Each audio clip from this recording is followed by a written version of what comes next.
ජපානයේ ඉඳන් තරුණේ කතා කරනවා. මේ යාළු වෙලා හිටපු ගෑනු ළමයාට ටිකට් එක වෙලා අරගෙන යන්න. කොහොම හරි එක කොල්ලෙක් ෆොටෝ වගේක් යවනවා කාටද? ජපානයේ ඉන්න කොල්ලට. අර ඒ ගෑනු ළමයා යහංගත වෙලා වෙන පිරිමි දරුවෙක් සමග. මම මේ කියන්නේ අර අනියමේ තියෙන ආදීනව. ඒ කොල්ලා මට ෆොටෝ වගේක් එව්වා. හාමුදුරුවනේ මේ හදපු කාමරේ කෙල්ලට ඒ ගයක් අරගෙන අවුරුදු ගාණක් ඒක හදලා සල්ලි දෙන හොඳට.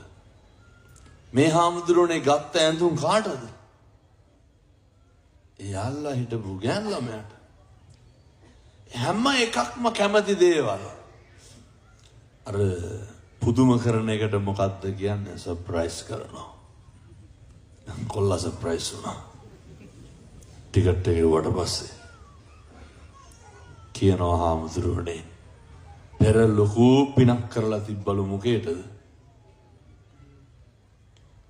ඒක එතනින් ගැලවෙන්න. අර කොල්ලත් එක්ක වෛරයක් නැහැ. කොල්ලට පින් දුන්නා මාත් එක්ක. ඇයි ඒ ෆොටෝ කැල් ටික එව්වට? අන්න තරුණයන්ට ඔහොම ජවයක් තියෙන්න ඕනේ.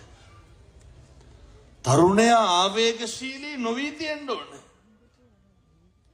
කිසිම දාක තරුණයෙක්ගේ අතින් කිසිවෙක් ගුටි කන්න හොඳ නැහැ.